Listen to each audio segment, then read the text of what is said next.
So hello welcome everyone to YouTube channel formula machine. तो जैसा कि आप सबको पता है कि अपने क्विज 2 का एग्जाम बहुत ही पास आ चुका है। तो बहुत सारे स्टूडेंट्स के मन में एक डाउट रहता है कि भैया अगर हम अपने क्विज 2 के एग्जाम में फेल हो जाते हैं या फिर अगर हम अपने क्विज 2 के एग्जाम में एब्सेंट हो जाते हैं तो क्या इसका इम्पैक्ट हमारे सीजीपीए पे पड़ेगा और क्या हम एंड टर्म एग्जाम दे पाएंगे या फिर नहीं। तो आज की वीडियो में हम ये सारे डाउट्स आपके क्लियर करेंगे। तो चलिए इस वीडियो को हम स्टार्ट करते हैं। तो यहाँ पे फर्स्ट केस मैं बता दूं, अगर आप क्विज 1 एग्जाम देते हैं और क्विज 2 एग्जाम छोड़ते हैं तब इसका कोई भी इंपैक्ट नहीं पड़ेगा, आप एंड टर्म के लिए एलिजिबल रहेंगे। बट अगर आपने क्विज 1 एग्जाम भी नहीं दिया और क्विज 2 एग्जाम को आप छोड़ने का, फिर से एब्सेंट होने का उसमें ट्राई कर रहे हैं, देन आप एंड टर्म एग्जाम के लिए एलिजिबल नहीं रहेंगे। अब मैं आपको यहाँ पे रिटर्न पढ़ा देता हूँ, यहाँ पे बता देता हूँ।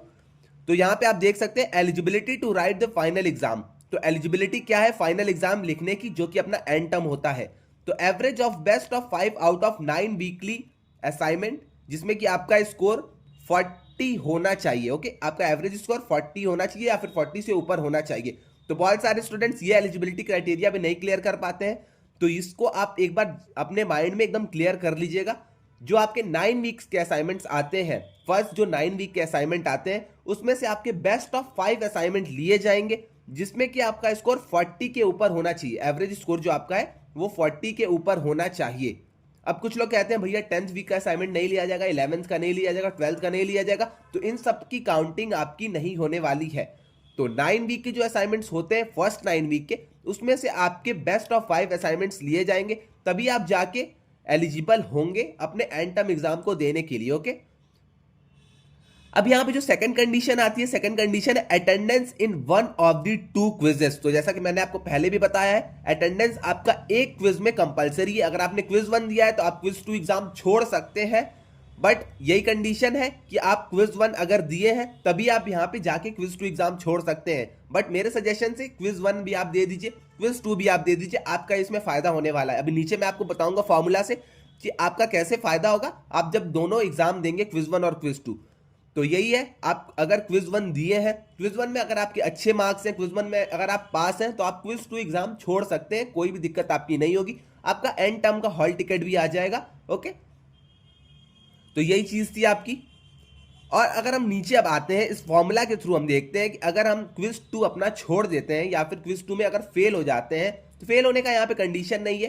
फेल अगर आप होते हैं तो आपका मैक्सिमम जो भी मार्क्स है वो आपका लिया जाता है। तो मैं आपको अभी फॉर्मूला के थ्रू शो कर देता हूं कि कैसे यहाँ पे सारी चीजें होती हैं। अब हम अगर हम इस फॉर्मूले को देखते हैं तब, तो ये आपका एंड टर्म का फॉर्मूला है, जिसके थ्रू आपके मार्क्स कैलकुलेट होते हैं, आप इस कोर्स में पास है या फिर नहीं। तो यहाँ पे टोटल स्कोर है, जीएए का मतलब आपका यहाँ पे ग्रेडेड असाइनमेंट के स्कोर होते हैं। और यहाँ पे अब आप यहाँ से एक बार ध्यान से देखिएगा, तो यहाँ पे आपके मैक्स मार्क्स लिए जाते हैं 0.6 फाइनल के, और यहाँ पे 0.2 का मैक्स लिया जाता है क्विज 1 या फिर क्विज 2 से। तो यहाँ पे आपकी दो कंडीशंस आ जाती हैं, 0.2 मार्क्स लिया जाएगा मैक्सिमम, जिसमें भी आपका रहेगा क्विज 1 या फिर क्विज 2। ये आपका फॉर्मूला फर्स्ट है, फॉर्मूला सेकंड आपका यहाँ पे। ओके, तो फॉर्मूला फर्स्ट की अगर हम बात कर लेते हैं, तो फॉर्मूला फर्स्ट में आपका 0.1 मार्क्स ग्रेडेड असाइनमेंट का रहेगा, तो इसको अलग कर देते हैं, ये आपका कंपलसरी है, फॉर्मूला फर्स्ट में भी लगेगा, फॉर्मूला सेकंड में भी लगेगा। अब यहाँ पे बात होती है मैक्सिमम। तो मैक्सिमम किसमें की अब बात हो रही है, मैक्सिमम ये वाला जो आपका फॉर्मूला है, इसमें और इसमें जो भी आपका मैक्सिमम रहेगा उसको यहाँ पे इंक्लूड किया जाएगा।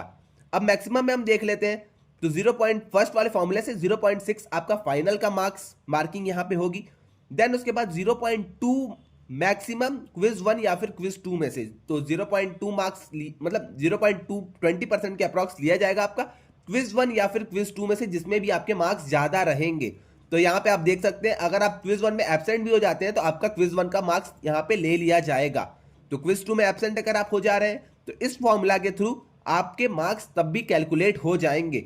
बट सेकेंड वाला जो फॉर्मूला है 0.4 ऑफ फाइनल, तो 0.4 मार्क्स आपके फाइनल के लिए जाएंगे, और 0.2 ऑफ क्विज 1, तो 0.2 यहाँ पे क्विज 1 का हो गया, और 0.3 ऑफ क्विज 2, तो 0.3 यहाँ पे क्विज 2 के लिए जाते हैं। तो अगर आप क्विज 2 एग्जाम देते हैं, अगर उसमें अच्छा करते हैं, देन आपका सेकंड वाला फॉर्मूला लग जाता है, जिससे भी आपकी ज्यादा मार्क्स आते हैं वो वाला आपका यहाँ पे फॉर्मूला लग जाता है। ओके, तो यही चीज है, अगर आप अपने क्विज 1 को भी अच्छे से देते हैं, क्विज 2 को भी अच्छे से देते हैं, देन आपके मार्क्स ऑब्वियसली इंक्रीज हो जाएंगे, आपकी सीजीपीए जो है ऑब्वियसली इंक्रीज हो जाएगी। ओके, तो मेरे हिसाब से, मेरे ओपिनियन से आप प्लीज क्विज 1 भी दे दीजिए, क्विज 2 भी दे दीजिए और एंड टर्म को भी अपने अच्छे से कर लीजिए। ओके, तो यही चीज थी यहाँ पे। और हाँ, कुछ लोग पूछेंगे भैया अगर हम क्विज 2 के एग्जाम में एब्सेंट हो गए हैं, मान के चलिए कि हम एब्सेंट हो गए, तो इसका इंपैक्ट हमारे सीजीपीए पे पड़ेगा या फिर नहीं? तो जैसा कि फॉर्मूला के थ्रू आप देख सकते हैं, अगर आपने क्विज 1 बहुत ही अच्छा किया है तब इंपैक्ट पड़ने के चांसेस थोड़े कम है, क्योंकि यहाँ पे मैक्सिमम मार्क्स लिया जाता है। और अगर आपने एंड टर्म में बहुत अच्छा किया है तो इंपैक्ट पड़ने के चांसेस बहुत कम है।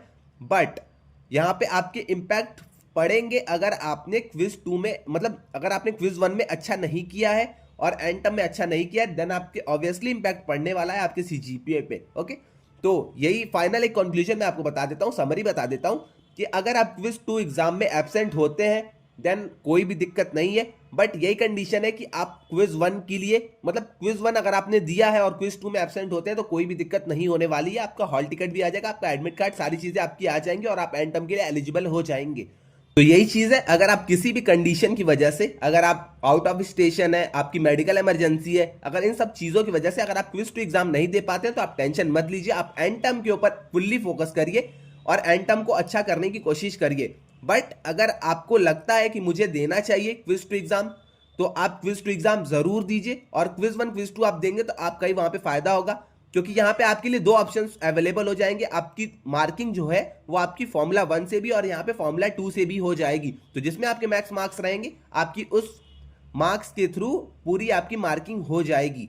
तो मेरे हिसाब से आप प्लीज क्विज 1 और क्विज 2 को दे दीजिएगा। अगर आप छोड़ भी देते हैं क्विज 2 को तो कोई भी यहाँ पे दिक्कत नहीं होने वाली है, बस यही कंडीशन है कि आपके क्विज 1 में अच्छे मार्क्स होने चाहिए और आपका क्विज 1 में अटेंडेंस कंपलसरी होना चाहिए। ओके, तो आई थिंक आपको सारी चीजें क्लियर हो गई होंगी। अगर इसके रिगार्डिंग आपको कोई भी डाउट आता है तो आप आके कमेंट सेक्शन में मुझसे पूछ सकते हैं, या फिर आके आप व्हाट्सएप डिस्कशन ग्रुप ज्वाइन कर लीजिएगा, वहां पे भी आप अगर आके मुझसे डाउट पूछ सकते हैं। ओके, तो आज के लिए बस इतना ही रहने देते हैं, मिलते हैं नेक्स्ट वीडियो में।